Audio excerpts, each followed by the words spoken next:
तो ये higher purchase system का सेकेंड लेक्चर है और फर्स्ट लेक्चर में हमने जाना था कि हायर परचेज सिस्टम क्या होता है। हायर परचेज सिस्टम के अंदर में जो in the books of hire purchaser है उसके अकाउंट्स में हम लोग किस तरह से ट्रांजैक्शंस को रिकॉर्ड करते हैं, इट मीन्स कि जर्नल एंट्री कैसे बनाते हैं। तो हमने ये जाना था कि हायर परचेज सिस्टम के अंदर में हायर परचेजर के बुक में एंट्री करने के दो मेथड होते हैं, एक होता है एसेट्स अप्रूवल मेथड और दूसरा होता है क्रेडिट परचेज मेथड।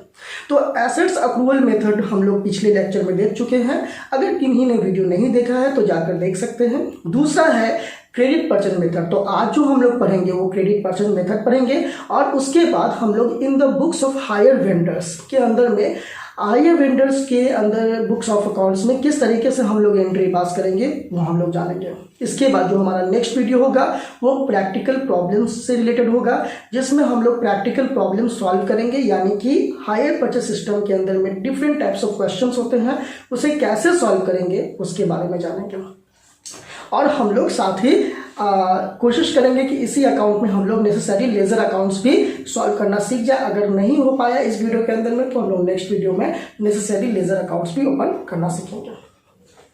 तो आज जो हम लोग को पढ़ना है वो है हायर परचेज सिस्टम के अंदर में जर्नल एंट्री, यानी इन the books of hire purchase.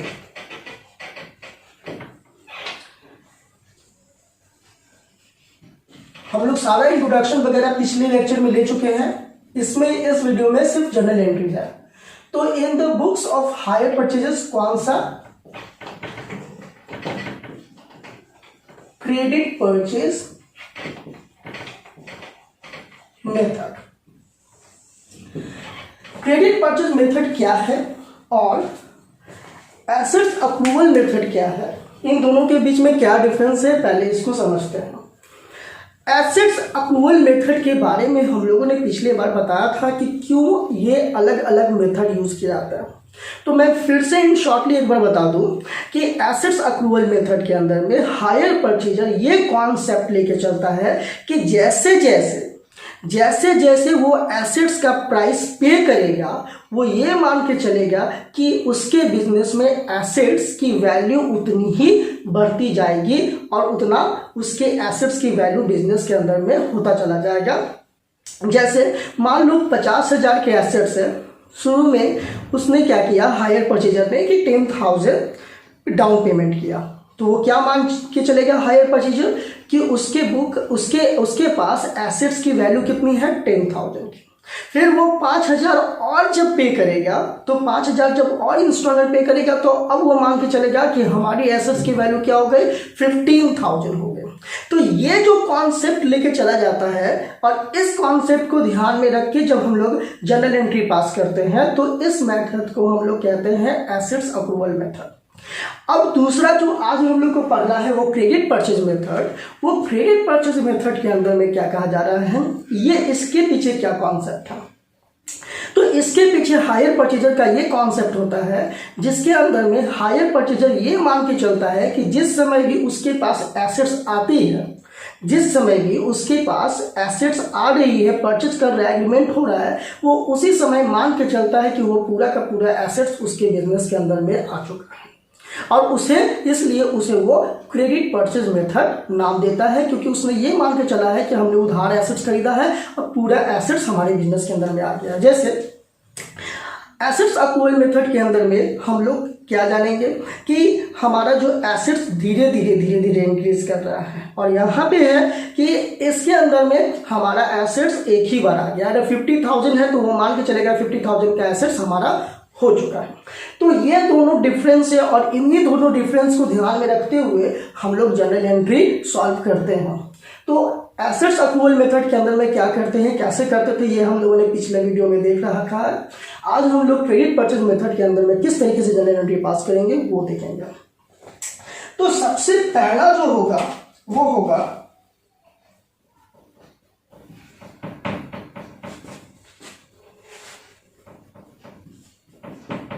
at the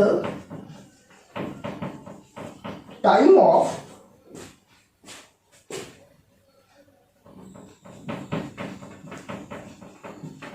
purchase of assets, at the time of purchase of assets. तो यहां पे जो एंट्री होगा वो होगा assets account debit to hire vendors account.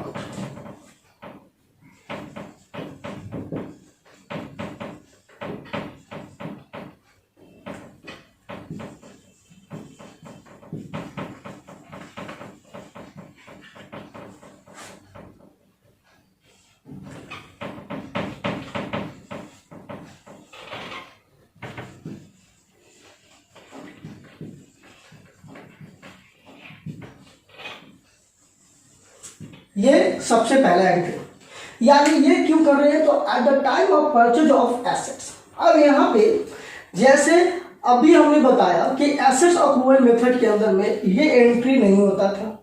ये एंट्री ना हो कि सबसे पहले हम लोग eight the time of agreement जो भी पे करते थे वो एंट्री होता था, ठीक है। लेकिन जब हम लोग क्रेडिट परचेज मेथड का यूज करेंगे तो क्रेडिट परचेज के मेथड के अंदर में आपको सबसे पहला जो एंट्री होगा at the time of purchase of assets, आपको ये एंट्री करना पड़ेगा assets account debit to hire vendors account.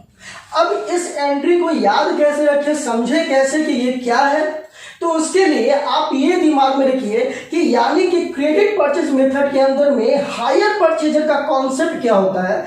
तो हायर परचेजर का कॉन्सेप्ट होता है कि वो ये मान के चलता है कि जब उसने एसेट्स खरीदा तो वो सारा का सारा एसेट्स जो है एक बार में ही हायर परचेजर के पास आ रहा है। यानी कि जब वो अपने बुक वैल्यू में एसेट्स अप्रूवल मेथड में जहां उसने 10,000 पे किया तो एसेट्स अकाउंट में वो 10,000 के एसेट्स को दिखाएगा। वही क्रेडिट परचेज मेथड में अगर 50,000 का एसेट है तो वो एक ही बार 50,000 की वैल्यू को शो करेगा।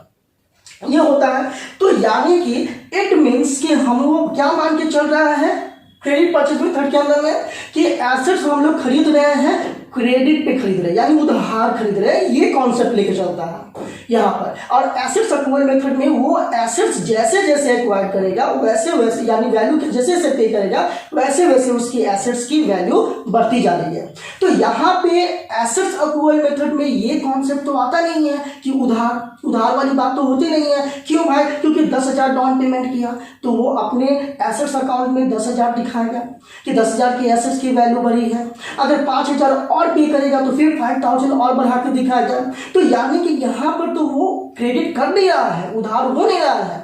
लेकिन वही एसेट्स अप्रूवल मेथड की बात ना करके क्रेडिट परचेज मेथड की बात करें तो यहाँ पर क्या किया जाता है कि एक ही बार अगर 50,000 की एसेट्स है तो 50,000 एक ही बार एसेट्स अकाउंट के अंदर में दिखा दिया जाता है। तो अगर डाउन पेमेंट 10,000 कर रहे हैं और 50,000 हम एसेट्स को दिखा रहे हैं, इट मीन्स कि 40,000 क्या है, 40,000 अभी देना हमारा बाकी है। इट मीन्स कि ये क्रेडिट हो गया, उधार हो गया। तो आप लोग तो जानते ही हैं कि जब हम लोग एसेट्स नगद में खरीदते थे तो एसेट्स अकाउंट डेबिट या फिर किसी भी चीज को अगर हम कैश में खरीदते हैं तो उसके लिए एंट्री क्या होता है, assets account debit to cash account हम लोग लिखते थे। लेकिन अगर किसी भी गुड्स या एसेट्स को हम लोग उधार खरीदते हैं तो उसके लिए हम क्या लिखते हैं, परचेज अकाउंट डेबिट या एसेट्स अकाउंट डेबिट टू जिससे खरीद रहे हैं, यानी कि जो सेलर है उसका हम लोग नाम लिखते थे। तो यहाँ पर हम लोग क्या लिखेंगे, हायर वेंडर्स अकाउंट, जो बेचने वाला है उसका नाम लिखेंगे। यानी कि यहाँ पर उधार बिक्री के लिए जस्ट हम लोग एंट्री करते हैं। जैसे सपोज दैट कि अगर हम लोग खरीदे machinery purchase from Mohan on credit तो यहाँ पर क्या लिखेंगे, assets account debit, machinery account debit to Mohan account. Cash account तो नहीं लिखेंगे ना, क्योंकि यहाँ पर ऑन क्रेडिट लिखा हुआ है। इसीलिए यहाँ भी उसी तरीके से जब क्रेडिट परचेज मेथड मान के चल रहा है तो यहाँ पर एसेट्स अकाउंट डेबिट और टू वेंडर्स अकाउंट, यानी जो भी वेंडर्स का नाम होगा उसका हम लोग यहाँ पे नाम लिखेंगे। ये हो जाएगा हम लोग का फर्स्ट एंट्री। अब है कि इसके बाद हम लोग को सेकेंड एंट्री क्या करना होगा।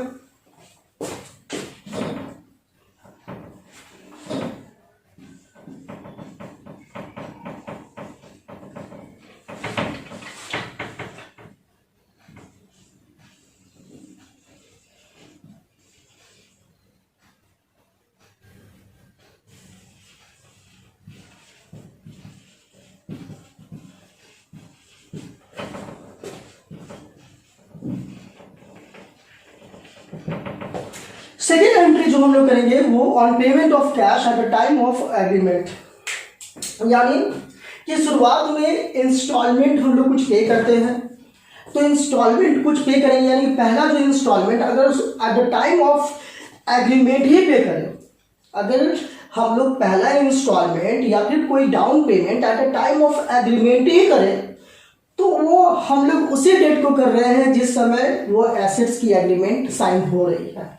इट मीन्स कि उस पर तो इंटरेस्ट लगेगा नहीं, क्योंकि वो तो बकाया है नहीं। तो जब उस पर इंटरेस्ट नहीं लगेगा तो उस एंट्री के लिए, उस पेमेंट के लिए हम लोग यहां पे लिखेंगे hire vendors account debit to cash account, यानी कि यहां पे कैश हमारे पास से जा रहा है इसलिए कैश को क्रेडिट लिख दिए, और हायर वेंडर्स क्या कर रहा है कि कैश को ले रहा है। तो जैसा कि हम लोग गोल्डन रूल में पढ़ चुके हैं, डेबिट द रिसीवर, यानी कि रिसीवर जो है वो क्या कर रहा है, वो रिसीवर को जो हम लोग कहां लिखेंगे, डेबिट में लिखेंगे, क्योंकि वो रिसीव कर रहा है, और यहाँ पर हायर वेंडर रिसीव कर रहा है कैश को, इसलिए हायर वेंडर्स डेबिट में हो गया। And cash is going out from our business, so cash will be credit side. तो ये हो जाएगा, हम लोग यहां पे लिख सकते हैं being the cash paid to hire vendors at the time of signing the agreement. ये एंट्री जो है आप लोग के लिए बहुत इंपॉर्टेंट है समझना, ये दो एंट्री। इसी दो एंट्री से आप डिफरेंशिएट कर पाओगे क्रेडिट परचेज मेथड को और अप्रूवल एसेट्स मेथड को। और भी एंट्री इंपॉर्टेंट है मतलब, लेकिन स्टार्टिंग के इन दो एंट्री से आप याद रखोगे कि आप क्रेडिट परचेज मेथड के थ्रू क्वेश्चंस को सॉल्व कर लो या एसेट्स अप्रूवल मेथड के थ्रू। ये तो हो गया हमारा एंट्री दो। अब है थर्ड, इसके बाद हम लोग क्या करेंगे, तो इसके बाद जो है अब हम लोग दिखाएंगे ड्यू इंटरेस्ट को।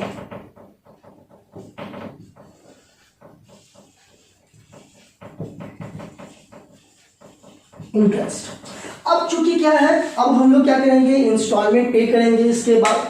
तो अब हम लोग इंस्टॉलमेंट पे करेंगे, यानी कि अब ये जो हो गया eight the time of signing the agreement, जो भी हम लोग को पे करना था अब हम लोग उसको पे कर चुके हैं। नाउ वी हैव टू पे द इंस्टॉलमेंट अमाउंट। तो इंस्टॉलमेंट चूंकि अब हम लोग को पे करना है, तो जाहिर सी बात है इंस्टॉलमेंट, वो इंस्टॉलमेंट पे करना है जो साइनिंग द एग्रीमेंट नहीं, बल्कि फर्दर हम लोगों ने डिसाइड किया है कि at the end of accounting year या at the end of half yearly, जो भी हम लोग डिसाइड किए हैं वो इंटरेस्ट पे करना है, यानी ड्यू अमाउंट पे इंस्टॉलमेंट पे करना है। तो जब भी अमाउंट ड्यू है उसका इंस्टॉलमेंट पे करना है, तो उसके लिए इंटरेस्ट तो कैलकुलेट करना पड़ेगा। तो सबसे पहले हम लोग यहाँ पे क्या करेंगे, इंटरेस्ट को दिखाएंगे। अब यहाँ पे interest account debit to hire vendors लिखेंगे।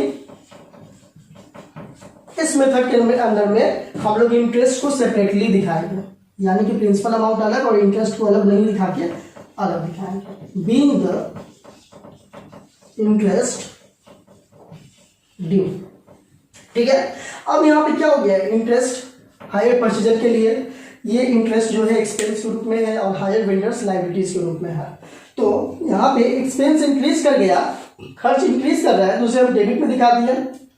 और हायर वेंडर्स क्या है, हमारे लिए लायबिलिटी है जो कि इंक्रीज कर रहा है, दैट्स व्हाई हम लोगों ने इसे क्रेडिट साइड में शो कर दिया, थर्ड एंट्री।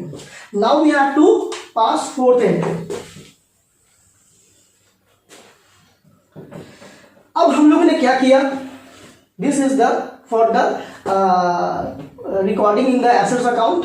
यहाँ पे एसेट्स को रिकॉर्ड करते हैं, इसलिए हम लोगों ने इसको किया। ये हम लोगों ने किया eight the time of signing the agreement, जो भी हम लोग पे करेंगे उसके लिए।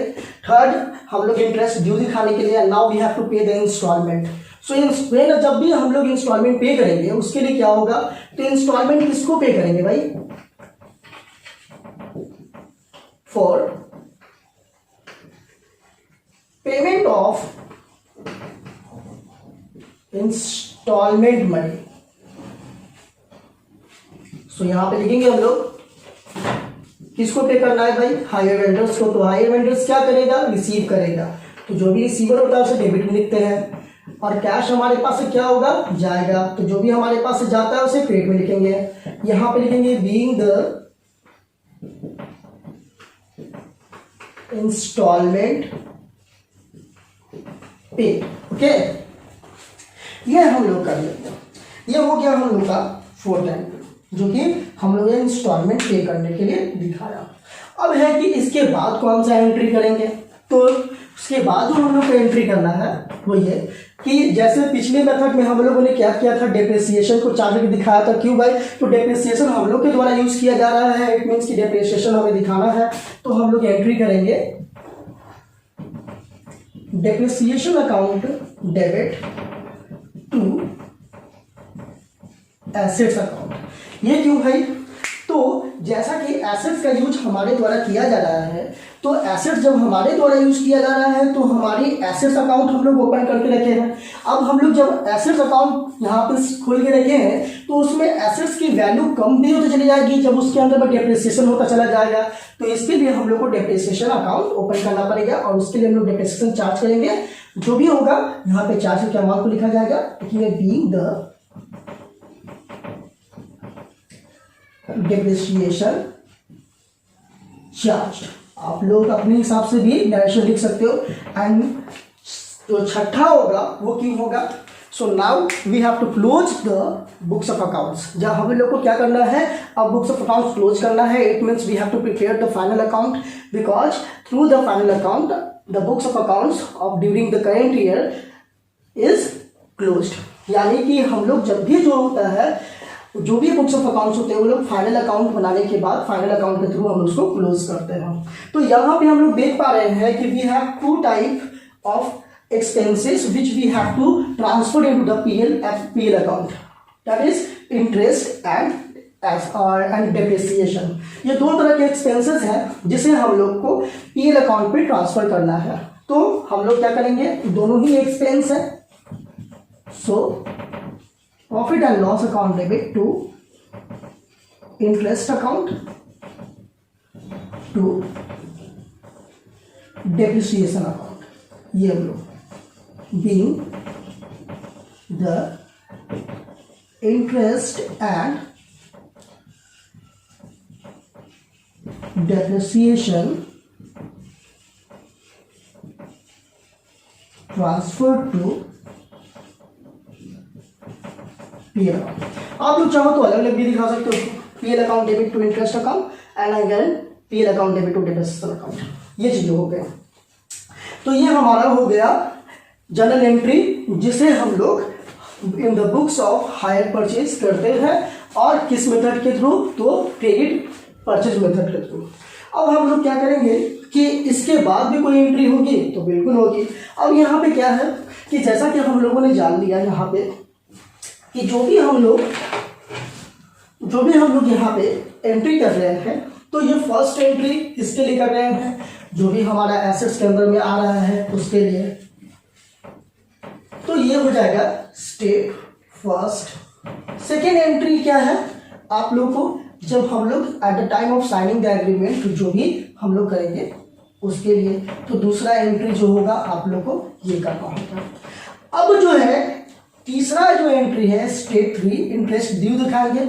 ये हो गया एसेट्स लाए उधार के लिए, दिखाने के लिए, उसके लिए। दूसरा हो गया कि हम लोगों ने भाई पेमेंट किया है eight the time of signing the agreement, उसके लिए दिखा दिया गया। थर्ड इंटरेस्ट, अब हमें इंस्टॉलमेंट पे करना है, तो थर्ड में सबसे पहले हम लोग इंटरेस्ट ड्यू दिखाएंगे, और इंटरेस्ट ड्यू दिखाने के बाद हम लोग फिर क्या करेंगे, उसका पेमेंट करेंगे। तो ये हो जाएगा स्टेप 4 हम लोग का। नाउ अब हम लोग डेप्रिसिएशन चार्ज करेंगे, और उसके बाद स्टेप 6 में हम लोगों ने उसे ट्रांसफर कर देना है पीएल अकाउंट पर। इसके बाद क्या होगा कि अब ये क्या हुआ, अगर मान लो 3 साल में 3 साल में हम लोग को इंस्टॉलमेंट पे करना है, तो ये बार बार तो हम लोग एग्रीमेंट करेंगे नहीं ना, ये बार बार तो हम लोग एसेट अकाउंट में उधार बिक्री का दिखाएंगे नहीं, तो ये एंट्री दोबारा से नहीं होगा। हम लोग eight the time of signing the agreement down payment तो बार बार नहीं करने जाएंगे, तो सेकेंड एंट्री भी बार बार नहीं होगा। तो अगले बार से जो भी एंट्री रिपीट होगी, यानी 3 सालों में कहा गया पेमेंट के लिए, तो 3 सालों तक जो भी रिपीट होगी वो होगा ये ये और ये, यानी कि हम लोग इंटरेस्ट ड्यू दिखाएंगे, पेमेंट दिखाएंगे, डेप्रिसिएशन दिखाएंगे, ट्रांसफर करेंगे। फिर अगले साल फिर इंटरेस्ट ड्यू दिखाएंगे, फिर पेमेंट करेंगे, फिर डेप्रिसिएशन चार्ज करेंगे नेक्स्ट ईयर का, फिर पीएल अकाउंट में ट्रांसफर करके उसको क्लोज करेंगे। तो ये हो गया हम लोग का हायर परचेज सिस्टम का। पिछले क्लास में हम लोगों ने एक एग्जाम्पल भी लिया था पिछले लेक्चर में। आप लोग कोशिश करना कि उसी लेक्चर के अंदर में जो भी एग्जाम्पल लिया गया था उसी एग्जाम्पल्स को इस मेथड के अंदर में, इस मेथड से सॉल्व करने की कोशिश करना, ठीक है। बाकी हम लोग बहुत सारा न्यूमेरिकल प्रॉब्लम्स लेके सॉल्व करेंगे ही, आपको उसका लेक्चर वीडियो मिल जाएगा। आप लोग चैनल्स को अगर यूट्यूब के माध्यम से देख रहे हैं इस वीडियो को, तो चैनल को जरूर से सब्सक्राइब कीजिए, ताकि आपको जितने भी प्रैक्टिकल प्रॉब्लम सॉल्व करता जाऊंगा आप लोग उसको भी, उसकी क्लासेस भी आपको मिलती है। तो फिलहाल जो है आपका ये हो गया credit purchase method in the books of hire purchaser. अभी वीडियो समाप्त नहीं हुई है, क्योंकि इसके बाद अब हम लोग पढ़ेंगे कि in the books of hire vendor किस तरीके से हम लोग क्वेश्चन को सॉल्व करते हैं।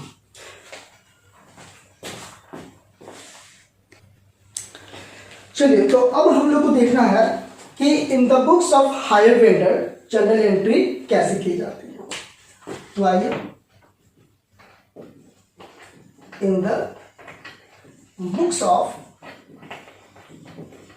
हायर वेंडर्स, यानी इसका मतलब ये हुआ कि ये तो हम लोग बात कर रहे थे अभी तक जो भी हायर परचेजर के बुक में, लेकिन आप लोग अगर अकाउंट्स पढ़ रहे हो, आप अगर अकाउंटेंट बनते हो, चार्टर्ड अकाउंटेंट बनते हो, या फिर आगे जो भी अकाउंट से रिलेटेड वर्क करते हो, तो ऐसा तो नहीं है ना कि आप सिर्फ अकाउंट्स मेंटेन करोगे परचेजर, यानी उसी बिजनेस का जो हायर परचेजर हो, आप उस बिजनेस के भी अकाउंट्स मैनेज कर सकते हो जो कि एक हायर वेंडर हो, यानी कि जो एसेट्स को सेल करता हो हायर परचेज सिस्टम के अंदर में।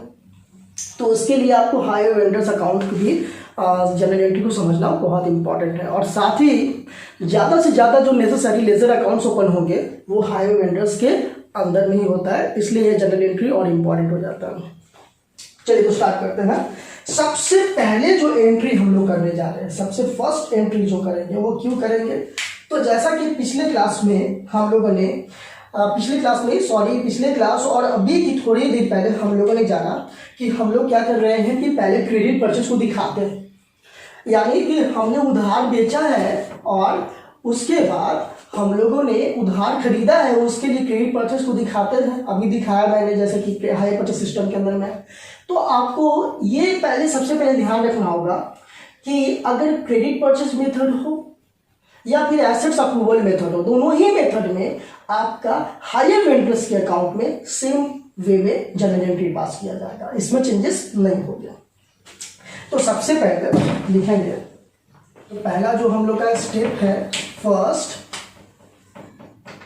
जो हम लोग करेंगे वो ये कि पहले स्टेप में हम लोग क्या करने जा रहे हैं कि हायर वेंडर्स, अब हमें हायर परचेजर की तरह नहीं, हायर वेंडर्स की तरह सोचना है। यानी कि हम लोगों ने एसेट्स बेचा, तो हम लोगों ने जब एसेट्स बेचा है तो जो हम लोग ये एंट्री करेंगे वो कैसे करेंगे, तो फॉर सेल, यानी सेलिंग के लिए। तो इसके लिए हम लोग क्या केस बना सकते हैं, for recording of sale of goods. अब यहां पे सेल ऑफ एसेट्स लिखा जाए कि गुड्स लिखा जाए, जनरल एंट्री क्या होगा पहले वो देख लीजिए। जनरल एंट्री हो जाएगा hire purchaser account debit to sales account being the goods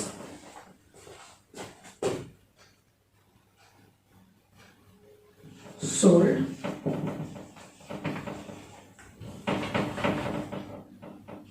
in higher purchase system। यहां पे क्या कर रहा है कि entry hire purchaser account debit to sales account. कैसे किया गया भाई hire purchase account debit to sales account, तो यहां पर देखिए क्या कह रहा है कि जब हम लोगों ने इसके पहले जाना कि in the books of hire purchaser, हम लोग जब भी एंट्री कर रहे थे तो हम लोग लिख रहे थे हायर, जैसे कि अगर अभी थोड़ी देर पहले हम लोगों ने जाना कि अगर हम लोग क्रेडिट परचेज मान के चलते हैं तो उसके लिए हम लोगों ने क्या लिखा था, उसके लिए हम लोगों ने लिखा था assets account debit to hire vendors account. लेकिन अब हम लोग ये मान के चल रहे हैं कि हम लोग एसेट्स को बेच रहे हैं, तो उसके लिए एंट्री क्या है, hire purchaser account debit to sales account. मतलब ये कैसे हो गया भाई, तो जब हम लोग गुड्स बेच रहे हैं, अगर हम लोग कोई भी गुड्स को नगद बेचते हैं तो जनरल एंट्री क्या पास करते थे, एज यूजुअल छोटा सा अभी सिंपली हम लोग ऐसे हम लोग जो जनरल एंट्री 11th में पढ़ते आ रहे हैं क्या एंट्री करते थे, तो ऐसे गुड्स को बेच रहे हैं तो cash account debit to sales account. लेकिन कैश कब लिखते थे, जब नगद होता था। अगर उधार होता था तो मान लो कि goods sold to Mohan on credit, तो क्या लिखते थे, Mohan account debit to sales account. तो यहाँ पर हम लोग एसेट्स को बेच रहे हैं, गुड्स को बेच रहे हैं कि on under the hire purchase system to the hire purchaser. तो जो भी हायर परचेजर का नाम होगा, फिलहाल अभी एक जनरल एंट्री है, this is the not the questions, तो इसीलिए हम लोग क्या लिखेंगे, हायर परचेजर अकाउंट डेबिट। जब आप लोग क्वेश्चन सॉल्व कीजिएगा तो हायर परचेजर का जो भी नाम होगा, मद्रास कंपनी, बॉम्बे कंपनी, जो भी नाम होगा वो आप यहाँ पे नाम लिखोगे। तो hire purchaser account debit to sales account. अब ये सेल्स क्यों, तो अभी देखो, अभी तक हम लोग in the books of hire purchase हम लोग एसेट्स यूज करते आ रहे थे, लेकिन अब हम लोग को एसेट्स का यूज नहीं करना है, अब हम लोग यहाँ पे सेल्स वर्ड यूज करेंगे। क्यों भाई, तो अगर मान लीजिए कि हम लोग, अगर मान लीजिए हम लोगों ने पंखा खरीदा, हम लोगों ने मेरा अगर सपोज हम लोग की एक ऑफिस है या फिर हम लोगों का एक दुकान है, ठीक है, कपड़े की दुकान है, सपोज हमारी कपड़े की दुकान है, और हमने क्या किया कि एक एसी खरीदा अपने दुकान के लिए, तो हम क्या खरीदेंगे, हम गुड्स खरीद रहे हैं या फिर एसेट्स खरीद रहे हैं, हम लोग एसेट्स खरीद रहे हैं, उसको गुड्स तो नहीं बोलेंगे, क्योंकि गुड्स क्या है, गुड्स तो हमारे लिए कपड़ा है, क्योंकि हम कपड़े का व्यापार कर रहे हैं। तो हम लोग जिसका व्यापार कर रहे हैं, बिजनेस कर रहे हैं, वो हमारे लिए गुड्स कहा जाता है, ना कि एसी, पंखा, टेबल, कुर्सी, ये हमारे लिए गुड्स होगा, इसे हम एसेट्स मानेंगे। तो हायर परचेजर के लिए वो मशीन क्या था, उसके लिए वो एसेट था, लेकिन जो हायर वेंडर है उसका वो बिजनेस ही है, उसका वो व्यापारी है, वो मशीन बेचता ही है, मशीन का ही उसका कारोबार है, तो उसके लिए वो मशीन एसेट्स नहीं कहा जाएगा। उसके लिए वो मशीन जिसको हायर परचेजर एसेट्स मान रहा है, हायर वेंडर्स के लिए वो गुड्स कहलाएगा, क्योंकि वो उसी का व्यापार कर रहा है। तो गुड्स को गुड्स नहीं लिख के हम लोग क्या यूज करते हैं, सेल्स अकाउंट। बताने की जरूरत नहीं है, ये लोग हम लोग करते आ रहे हैं, ठीक है। Hire purchaser account debit to sales account, goods के लिए यहाँ पर सेल्स अकाउंट लिखा गया, इसीलिए। अब है कि ये तो पहला स्टेप हो गया, दूसरा स्टेप हम लोग क्या करेंगे, तो जो सेकेंड स्टेप होगा वो होगा for transfer of sale of goods to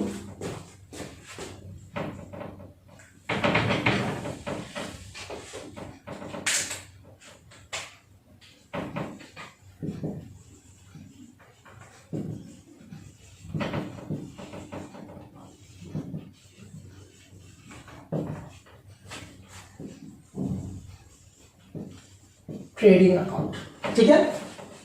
for transfer of sale of goods to trading account, ये हम लोग एंट्री सेकेंड दूसरा पास करेंगे।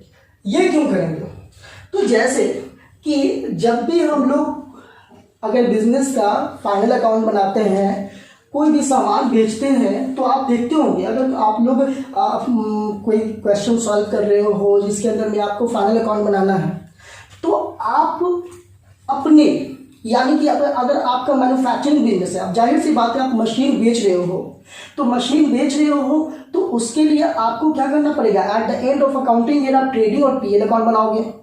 तो कभी देखा है कि पीएल अकाउंट के अंदर में हम लोग शो करते हैं कि कितनी बिक्री कर रहे हैं, नहीं ना। सेल कहाँ दिखा जाता है, सेल ट्रेडिंग अकाउंट के अंदर दिखा जाता है। तो अगर आप लोगों ने ट्रेडिंग अकाउंट बनाया होगा तो आप लोग को याद होगा कि ट्रेडिंग अकाउंट में इधर हम लोग opening stock, purchase, direct expenses, ये सारी चीज़ों को लिखते हैं और यहाँ पे हम लोग लिखते हैं बाय सेल्स। जितनी भी हम लोग बिक्री किए हैं ये हम लोग कहाँ लिखते हैं? बाय सेल्स, क्रेडिट साइड में जब ट्रेडिंग अकाउंट बनाते हैं तो। और अगर आपको अपने बिक्री को दिखाना है, सेल को दिखाना है, तो आपको ट्रेडिंग अकाउंट में ही दिखाना पड़ेगा, प्रॉफिट एंड लॉस अकाउंट में नहीं। तो ये सेल ट्रेडिंग अकाउंट है। तो अगर ट्रेडिंग अकाउंट इस तरीके से हम लोग शो करते आ रहे हैं तो इसका जर्नल क्या होना चाहिए? तो जाहिर सी बात है जर्नल से लेजर क्या होता है? डेबिट के, अगर डेबिट साइड में है तो क्रेडिट साइड में, और क्रेडिट साइड का डेबिट साइड में ये चेंज होता है। तो अगर हम लोग लेजर से वापस लाए इसको जर्नल फॉर्म में, तो जाहिर सी बात है ये क्रेडिट में है तो डेबिट के थ्रू ही गया होगा, तो इसको वापस यहाँ पे हम लोग लाएंगे। ये हमारा डेबिट में है तो यहाँ से कहाँ लिखेंगे? क्रेडिट में है तो इसे हम लोग लिखेंगे डेबिट में। और उसके बाद इसे कहाँ से ला रहे हैं? तो ट्रेडिंग अकाउंट हम लोग यहाँ पे दिखा देंगे। बात को ठीक है। तो ये किस चीज के लिए हो गया? ये हो गया हम लोग वो एंट्री कर रहे हैं जिसे हम लोग ट्रेडिंग अकाउंट में ट्रांसफर करते हैं। तो ट्रेडिंग अकाउंट के अंदर में क्रेडिट साइड में सेल्स होता है तो जनरल के अंदर में डेबिट में आ जाएगा। और किसके अंदर से लेके आ रहे हैं? तो ट्रेडिंग अकाउंट के अंदर से लेके आ रहे हैं, इसलिए ट्रेडिंग अकाउंट को यहाँ पर दिखा देगा। ठीक है। तो ये अब इसका एंट्री क्या करेंगे, सॉरी नरेशन क्या करेंगे? सो शॉर्ट में लिख सकते हैं being the sale transfer to trading account, ये हम लोग कर लेंगे। दूसरा हो जाएगा, ये दूसरा एंट्री हो गया। अब हम लोग समझते हैं तीसरा एंट्री। स्टेप थर्ड के अंदर में क्या होगा? तो ये पहला हम लोगों ने क्या किया? पहला हम लोगों ने दिखा दिया कि हम लोग को सबसे पहले एसेट्स जो है हम लोग क्या कर रहे हैं? सबसे पहले एसेट्स यानी कि गुड्स जो भी हम लोग बेच रहे हैं उसके लिए एंट्री कर दिया। दूसरा उस सेल्स को हम लोगों ने क्या कर दिया कि सेल्स को हम लोगों ने ट्रेडिंग अकाउंट के अंदर में ट्रांसफर कर दिया। अब यहां से ध्यान देंगे आप लोग। अब जो अगला एंट्री होगा वो क्या? For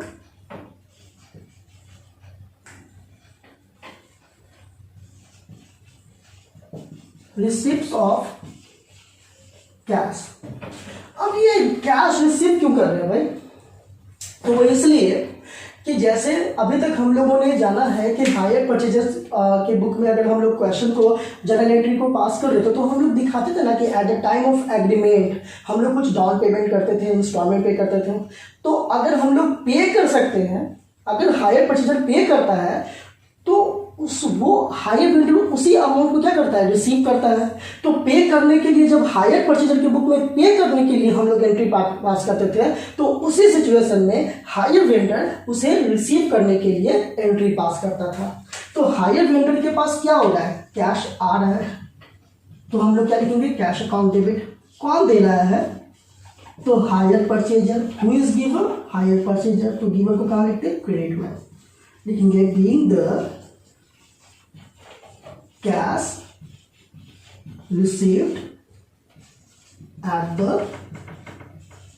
time of signing the agreement, यानी कि जो एग्रीमेंट साइन किया गया है उस चीज के लिए यहाँ पर जो उस टाइम जो पेमेंट किया गया उसके पेमेंट के लिए हम लोग यहाँ पे एंट्री दिखा देंगे। ये हो गया हम लोगों का थर्ड एंट्री। अब है कि इसके बाद क्या है? तो इसके बाद फिर से अब क्या हो जाए? ये तीन एंट्री तो आप कर दिए। अब जो एंट्री होगा वो एंट्री आपको रिपीट करना होता है। वो कौन सा एंट्री है भाई? तो अब हम लोग क्या करेंगे कि अगला जो हम लोग का एंट्री होगा स्टेप 4, वो किस लिए? ये हम लोगों ने क्या किया? दिखा दिया कि हमने उधार एसेट्स बेचा है, ठीक है, गुड्स को बेचा है। ये हम लोग दिखा दिया कि जो भी सेल किया उसको ट्रेडिंग अकाउंट में ट्रांसफर कर दिया। हम लोग को दिखाना होता है कि हम लोग सेल कर रहे हैं तो ट्रेडिंग अकाउंट में दिखा दिया। ये हम लोगों ने डाउन पेमेंट ले लिया। अब हम लोग को इंस्टॉलमेंट पे करना है, इंस्टॉलमेंट लेना है। तो इंस्टॉलमेंट के लिए सबसे पहले हम लोगों ने बताया था कि हम लोग इंटरेस्ट ड्यू का पहले दिखाते हैं। तो यहाँ पे उसके लिए ड्यू था, इसके लिए वही इंटरेस्ट क्या हो जाएगा? रिसीवेबल हो जाएगा फॉर इंटरेस्ट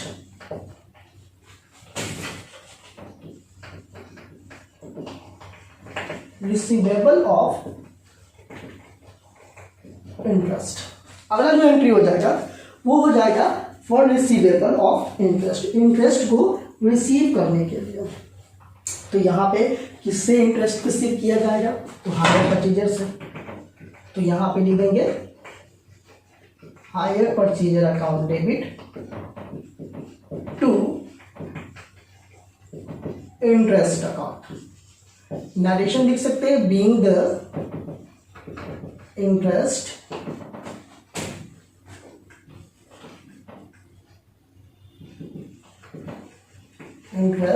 रिसीवेबल। जैसे वहां पे ड्यू होता है, ड्यू भी वर्ड यूज किया जा सकता है, तो यहाँ पे इंटरेस्ट लिख देंगे रिसीवेबल। अब हम लोग क्या करेंगे, अगला ये हम लोगों ने ड्यू दिखा दिया, अब हम लोग उसको रिसीव करेंगे। सो रिसीव करेंगे तो क्या होगा, कैश आएगा, कैश अकाउंट डेबिट किससे आएगा, तो हायर परचेजर से आएगा। सो यहाँ पे लिखेंगे hire purchaser account be the installment receipt, यानी कि यहाँ पे इंस्टॉलमेंट रिसीव किया गया, तो एंट्री हम लोगों ने कर दिया। अब क्या है, अगला एंट्री हम लोग क्या करते थे, तो इसके बाद जो हम लोग नेक्स्ट एंट्री करते थे, वो नेक्स्ट एंट्री हम लोग किस चीज़ के लिए करते थे, नेक्स्ट एंट्री करते थे डेप्रिसिएशन को चार्ज करने के लिए हायर परचेज सिस्टम के अंदर में। लेकिन यहाँ पे क्या है, ये तो एसेट्स बेच रहा है, ये एसेट्स का यूज थोड़ी कर रहा है, ये तो बेचता है, ये मशीन बेचता है, तो मशीन तो इसके पास है ही नहीं, तो ये डेप्रिसिएशन क्यों चार्ज करेगा। मशीन तो हायर परचेजर के पास है ना, वो यूज कर रहा है, तो वो डेप्रिसिएशन को चार्ज करेगा और वो डेप्रिसिएशन को अकाउंट को दिखाएगा। इसे दिखाने की जरूरत नहीं है, तो ये क्या करेगा, डेप्रिसिएशन को शो नहीं करेगा, इसलिए इसके बुक में वो एंट्री नहीं होगी।